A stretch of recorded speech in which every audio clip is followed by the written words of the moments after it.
Bobby, not now. No, Jameson, we went live. We're live right now. We didn't drop the intro. It's all good, though. We are live on the Boomtown Postgame show. I'm your host, Boomtown. With me, we got Jameson, we got Cody, and the Thunder just can't lose, folks. Even with this weird ragtag lineup, I have no idea what's going on here. They just can't lose. Sevi Mikhailuk, 20 points or 22 points. Moses Brown with a 20 piece. We had a Roby double-double. Jameson, what's going on with this team? We just try harder than everyone else. That's simple and what it comes down to. If there is a team in the league right now that is not trying hard, is like any other team. The team that's trying the least is the Toronto Raptors, and there's no doubt about it. You can tell Siakam is not the guy that we know he was. Kyle Lowry's out with a toe infection. That probably just means he didn't cut his toenails well enough. It's honestly like the Toronto Raptors are really, really sad. And if you go look at their recent record, this is not the Toronto Raptors, So this win is just like one of the other wins where we just happen to be, a mid-level low team. Yeah, I mean, this Raptor team, like the fall from grace is absolutely real, especially when you looked at the performance of Siakam, who at one point was on par of being like, I know Presti looked at getting Siakam in exchange for Westbrook and Paul George. Now he can't even put up a good performance against this Thunder roster, which is just crazy. The Raptors have fallen on hard times. Cody, your first thoughts on tonight's game? The Raptors are just terrible. I mean, to get out rebounded against the Thunder, who are just not a great rebounding team on the year, 64-35. I mean, they had 21 offensive rebounds. That's just like Jameson was saying earlier, just a kind of a lack of trying, it looked like. I mean, they won every single 50-50 ball that there seemed to be tonight. And they're just out trying, they're out competing. And that's what happens when you have a team with a bunch of young players or a bunch of exiled off players that are looking for that second contract. They're going to go out there and they're going to play their tails off, especially for Coach Daignault. And Presti needs to can't really get more creative with coming up with who to play whenever you have basically most of your people starters and even a lot of the bench out. So like one of those weird games where they're not, the Toronto Raptors obviously were not up for the task, and the boys ended up going out there and just taking it to them. Yeah, absolutely. I mean, the Thunder just completely outworked them, outshot them. But Jameson, for you, what was the performance of the night? Who really? We're not going to like MVP level, but like who really like surprised you with their play tonight? No one really surprised me. It's just, whenever you have this amount of players playing, you're just going to have people score points. And the way Toronto is playing defense, obviously, we're going to have a lot of people that score.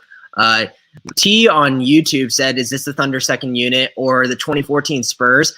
And Cody said this team is trying so hard because probably the majority of them are not going to be on the Thunder next year just because how many draft picks we have and how many are expiring. So we played a total of 9 guys tonight. Let's just go through them and realize how many of them are on expiring contracts. I believe there's 6 out of the 9, and the only 3 that are signed on after this year are Moses Brown now, Kenrich Williams, and Teo Maledon. Everyone else on this roster is on an expiring contract or a two-way. So there is no guarantees right now. Everyone's going out there. They're trying their hardest. And it's not surprising that they'll beat a team like the Toronto Raptors who don't even want to be in their state that they're playing right now. Yeah, I mean, exactly. These guys are honestly playing for NBA contracts and free agency, which is totally fine. Get your money. And this is the team to do it on. For guys like, Darius Miller and, Justin Jackson, like this is their time to really show out. Either, to be a good piece, to a good team or, to get picked up. So, it was a weird, scrappy performance, but you know what? Kind of love it.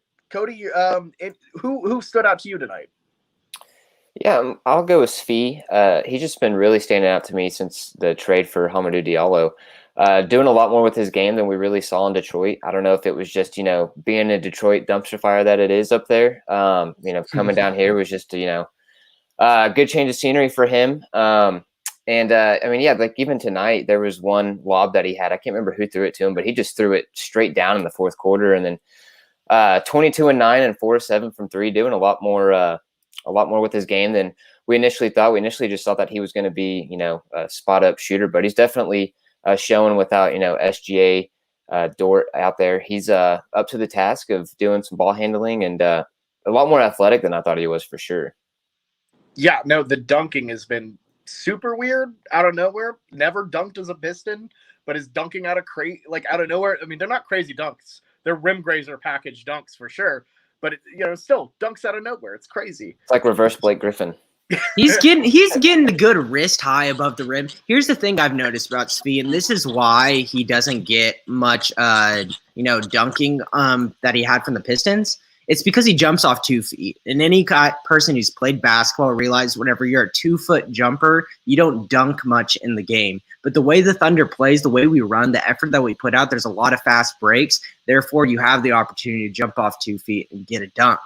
And the thing is with Svi, I want to really push this right now because he had a negative kind of connotation in Detroit and how he was doing. But with a guy who's a shooter and is kind of a little off and is in a funk, a new setting can completely do wonders for you.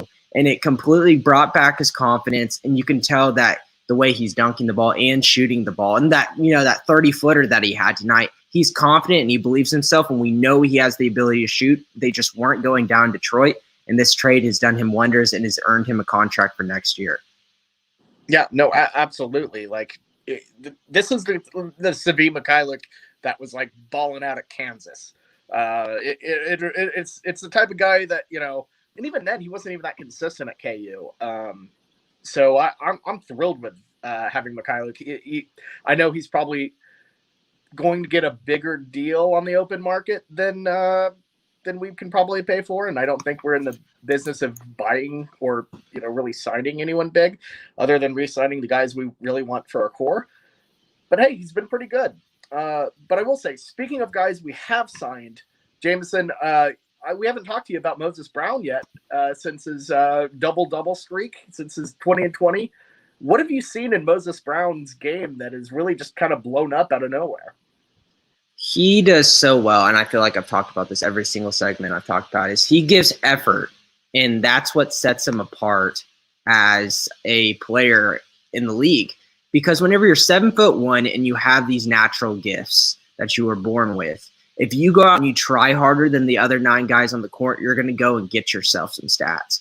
What concerns me about him in the long term, though, is teams are going to kind of scout him and realize his weaknesses, because he has a lot of weaknesses, especially on the offensive side of the ball, to where he's going to kind of get into a rut at the end of the season. And you can see it a little bit more, especially that second half of Boston after he went crazy in the first half.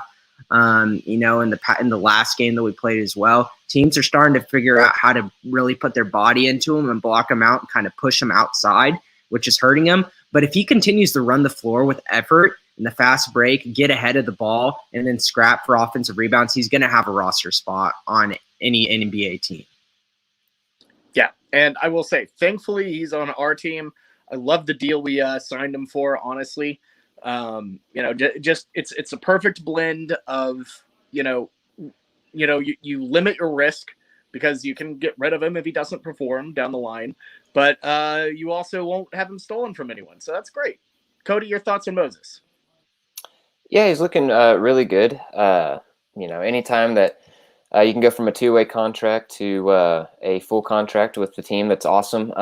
Like Jameson was kind of talking about earlier, I kind of liken him to a Hassan Whiteside, Enes Kanter kind of comp mixes. It kind of feels like, he plays a lot harder than Hassan Whiteside. Obviously, Hassan Whiteside's all about numbers, not really concerned about the team. And then Kanter, when Kanter was here out there, double-double every time he was playing. And I think that's kind of a good thing of where you would think that he might land. Obviously, he's very raw. He's a good athlete. Hopefully, it's just not a flash in the pan. Like Jameson said, that Celtics second half, it took a halftime talk for them to adjust to what he was doing. And then he goes out there and has like three rebounds in the second half.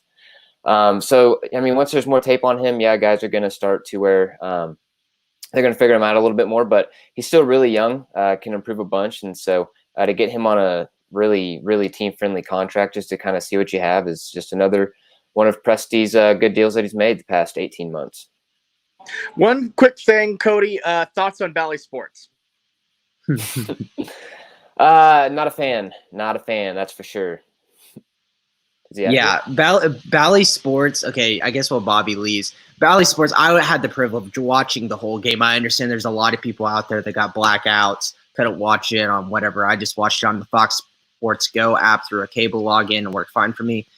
Okay, a couple things. Let's just talk about it. One, every single time a field goal or 3-point happened, they showed that it was a 3-point field goal above the score for 5 seconds, and then my anxiety would just riddle if I didn't know the score. Because anytime you change just a little thing in sports, whenever you're watching it, just a little thing, even if it doesn't matter, fans are not going to like it because we are conditioned to watch hours upon hours of sports each week. The green zone on Sunday Night Football does not matter worth crap, but all football fans got enraged that a little part of the field was just a little bit greener, and it pisses us off. So Bally Sports, be careful what you do. It's the middle of the season. Don't push too much. Yeah, no, for sure. It's like you were saying about the green zone. I think there was one where it was Monday night, and the graphics for the score was the exact same color as the flags. And so anytime that they would do anything, it would just be the exact same color. And they actually switched it at halftime. Yeah, you can't do that. And another thing is, thank God they haven't changed the camera angles, because if they changed the camera angles too, that would be full enrage. A lot of the Thunder fans are already pissed off about how the game's televised. If they change the camera angles too, there would be an uproar, an absolute uproar. Yeah, especially if they get like the Gallagher-Iba angle that ESPN has. It's so terrible. You're muted, Bobby. Apparently it was worse this year at Gallagher-Iba because of COVID. Like they had to use a smaller one, so they're basically on the roof. But, you know, I don't know. Just from my experience, I already hate Bally Sports. Didn't like Fox Sports in the first place. So it bad start already. My thing is just to let us watch the games. Easy, normal. You know, you had months to prepare for this, and you botch it this bad. Come on, get out of here. I know that they're a big baseball kind of brand because of, you know, the Rangers and, you know, all the other properties they have, but you know, come on, you know, don't screw over your NBA fans like that. Yeah. I will say this. I did see that they made some efforts to try to be a little bit conventional and something different when it comes down to watching sports. And I could tell, I could think, oh, they just had like a round table. Like, what if we could just show the announcers at the beginning of their names and the referees and make sure everyone knows on a little bar to the right? But you know what? Like I said, whenever things are different, if it ain't broke, don't fix it. Yeah, absolutely. Absolutely. I already hate it. I don't like change anyways. So anyways, I'm very, very done with Bally's. And I think that's all we have to say for this game. Hey, Sean is pro Bally Sports. I'm not surprised. He's anti-Poku, pro Bally Sports. I don't get it. Pro Havoc. That's Sean for you, man. I love it. It's all over the place. Oh my gosh. But guys, anything you want to say before we head out? Jameson, Cody? Not really. You know, I mean, I feel like just for the rest of the year, I'm really interested to see what we do with guys like Mike Muscala. I'm not buying a lick of what his injury is. I feel like we're just kind of waiting for another team to give him the green light that he has a spot that he wants to go to. Because I just don't see him as have a spot in this team for the rest of the season, nor in future seasons. With the way that I was talking about how many draft picks we have and how many young guys. So that's going to be really interesting. I guess I haven't been able to talk about Shea's injury too. He's getting reevaluated in mid-April. Plantar fasciitis, you know, is a thing that can take you out forever. And if you come back too quick, you're just screwed for the whole season. So I have a weird feeling that Shea's just going to be out for the rest of the season. I'm personally okay with it. Protect Shea. I'm glad he got his vaccine. He looked a little skittish there, but it's all good.